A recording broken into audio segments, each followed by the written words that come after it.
വെടിവെപ്പ് കേസിൽ വനിതാ ഡോക്ടർ പിടിക്കപ്പെടും മുമ്പ് ജീവനൊടുക്കാൻ തീരുമാനിച്ചതായിരുന്നു.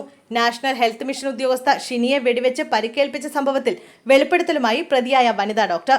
പോലീസ് തന്നെ അറസ്റ്റ് ചെയ്യാൻ വരുമെന്ന് മനസ്സിലായപ്പോൾ ജീവനൊടുക്കാൻ തയ്യാറെടുത്തുവെന്ന് ഡോക്ടർ പോലീസിനോട് പറഞ്ഞു. തന്നിലേക്ക് അന്വേഷണം എത്തുന്നില്ല എന്നും തനിക്കെതിരായ തെളിവുകൾ പോലീസിന് ലഭിച്ചിട്ടില്ല എന്നുമുള്ള സൂചന വാർത്തകളിൽ നിന്ന് ലഭിച്ചതോടെയാണ് വീണ്ടും ആശുപത്രി ഡ്യൂട്ടിക്ക് പോകാൻ തയ്യാറായതെന്നും എന്നാൽ ഷിനിയുടെ ഭർത്താവ് സുജിത്ത് വിളിച്ചതോടെ തന്റെ ആത്മവിശ്വാസം നഷ്ടപ്പെട്ടുവെന്നും ഡോക്ടർ പറഞ്ഞു. ഇരുവരും കൊല്ലത്ത് ഒരുമിച്ച് ജോലി ചെയ്യുമ്പോഴാണ് സൗഹൃദം തുടങ്ങിയതെന്നും അവിടെ വെച്ചാണ് പീഡനം നടന്നത് എന്നുള്ള മൊഴിയാണുള്ളത്. ഇരുവരും തമ്മിൽ അടുപ്പത്തിന്റെ തെളിവ് ശേഖരിക്കാൻ ഇരുവരുടെയും ഫോൺ ഫോറൻസിക് പരിശോധനയ്ക്ക് അയക്കും. മെസ്സേജുകൾ ഡിലീറ്റ് ചെയ്തിട്ടുണ്ട്. സുജിത്തിനെ കാണാൻ ഡോക്ടർ മാലിദ്വീപിൽ പോയതിന്റെ രേഖകൾ പോലീസിന് ലഭിച്ചിട്ടുണ്ട്.